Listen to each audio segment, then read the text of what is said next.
headline. Dahil nag-selfie, nalaglag sa footbridge. Tapos, sabi ko sa inyo pag ikaw ay nahulog dyan, lahat tayo trending dito. Kaya may post natin sa FB, pwede na, hindi na pwedeng lumambitin dyan. Yung para lang maging trend ka. Paano pag nalaglag ka? Lahat tayo pupulutin sa kangkungan.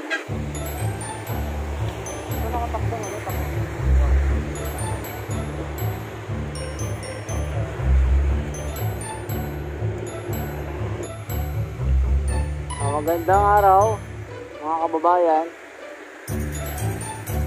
January 2 at nandito tayo sa may Dolomite. Tayo papanaog dito sa hagdanan. Ano ba ang kaguluhan dito at dami mga tao dito. I love the New Manila.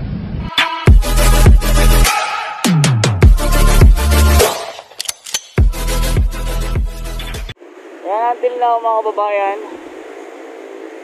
Patuloy na pinapaganda itong Dolomite na ito. At wala pa tayong nakikita mga movement. At nananahimik ang Dolomite ngayon.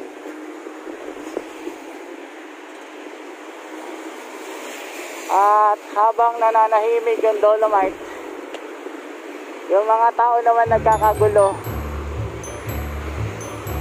Bago lang ho kayo dito, ma'am. Pwede po ba kayo ma-interview dito? Kami taga-Antipolo. Kayo po, ma'am. Safe kami, safe. Kailan pa kayo kahapon lang? O nung 2019? 2019 kami dumalo dito. So kumusta ang Dolomite, ma'am? Maganda? Nagulat ho ba kayo na luminis ito? Oo, kasi dati puro basura dyan eh. Tapos yung iba galit pa. Kasi ano daw, tinabunan lang daw. Sabi, tinabunan. Gusto nila ibalik yung basura. Si ma'am, ba't kasama nyo ngayon? Nag-date kami. Dito sa Dolomite? Ganda kasi dito mag-date. Maganda. Dito ho ba kayo nagkakilala ni ma'am? Mag-swimming sana kami sa Oo, sarap. Bumili na rin ito ng 2-piece, sir. Ito. Magtutupis ako, mag-boxer ako eh. Itaon pa kaming kape. Kasi magkakape kami. Ang sweet nyo, sir, ha? Piniprepare ko yung abs ko kasi... Grabe. Ang sexy mo, sir, ngayon. Ang daming tao ngayon dito. Mga kababae, meron tayong nakitang nakausap na turista. Si ma'am. Taga Bulacan pa si ma'am. Saka si sir. At alam niyo naman, yung Dolomite, habang pinapaganda at nananahimik, yung mga tao naman bagong taon, hindi magkaundugaga na nagpapapicture dito. At super ganda ng lugar kasi sabi nga ni ma'am na taga Bulacan, binalak pa nilang mag-date dito sa Dolomite. Kaya mabuhay si ma'am at saka si sir. Umabot hanggang Dolomite yung kanilang pagka-cheesy. May picture naman. Ano pangalan niyo, sir? Benji po. Benji? Si ma'am ng pangalan? Si Rosel. Rosel, salamat po. Masyal kami dito. Ayan. Pa-picture kami. Ayan, si ma'am. Thank you, ha. Salamat po. Ingat po. Tuloy lang po sa mag-vlog na. Nakasupport. Thank you po. Kailan ba kayo dito? Kanina lang? Kanina lang. Masyal lang kami din. First time gumalap mula nung magka-pandemic. Kayo ba kayo? So, kumusta naman yung experience dito? Maganda. Sana tuloy-tuloy nga yung naglilinis kasi makita mo naman. Ayan. Galing kami dun sa yung Malinis na. malinis talaga. Ibang-iba kayo kaysa dati. So, enjoy kayo ngayon. Enjoy na enjoy. Salamat sir, Salamat, Benji. Mga subscriber natin. Taga saan, sir? Napasay lang kami. Pasay. Sige, ingat kayo. Salamat. Opo. Mga subscriber natin, kabayan. Nakakatuwa kasi alam niyo naman, ang dami nang nagpapapicture sa akin kasama si Vincent. Ayan mga kababayan, salamat sa inyo. Ganito lang po yung mga ganap. At dinalaw din ng ating mga kasama sa media yung construction ngayon kung saan ginagawa yung phase 1 at phase 2. At kita nyo naman, or patuloy po na dinadalaw ng mga kababayan natin na turista sa iba't ibang syudad pupunta ng Maynila. Ganyan po kasikat yung Manila Bay ngayon, ibang iba dati.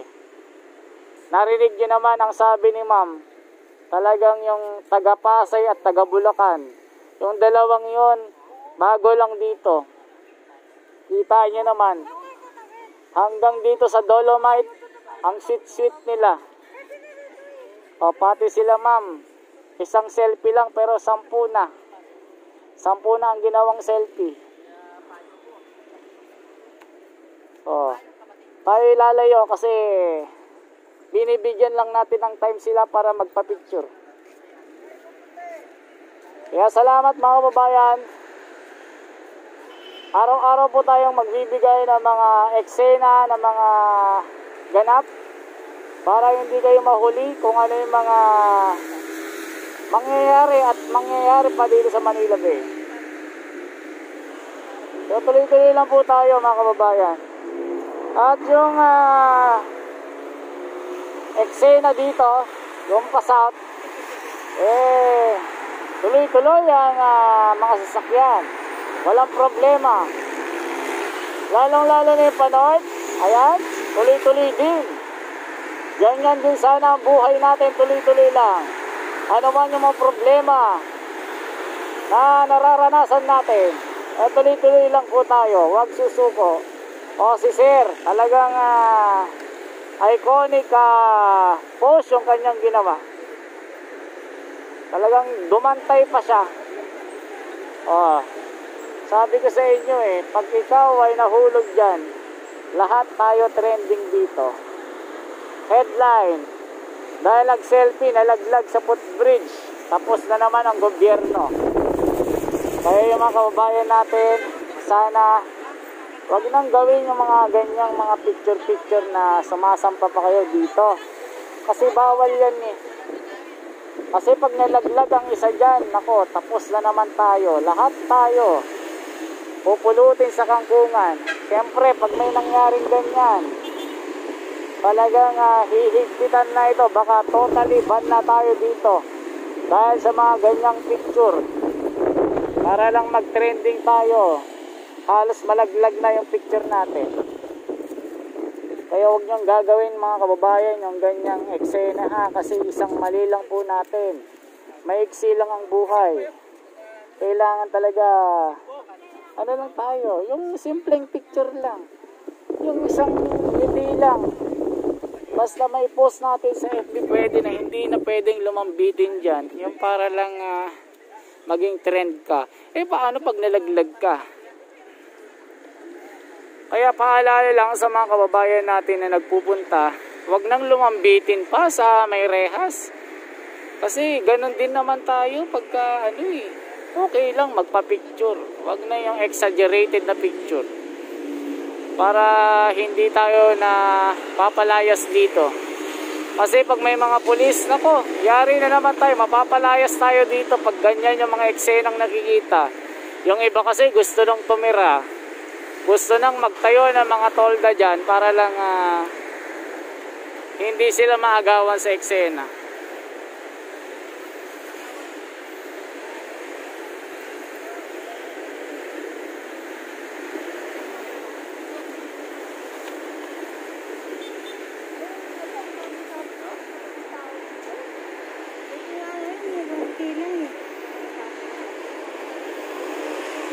Dumadami tayo mga kababayan. Dumadami ang ating populasyon dito. Kaya ang gagawin natin, lalayo lang tayo ng konti para hindi tayo sa social distancing.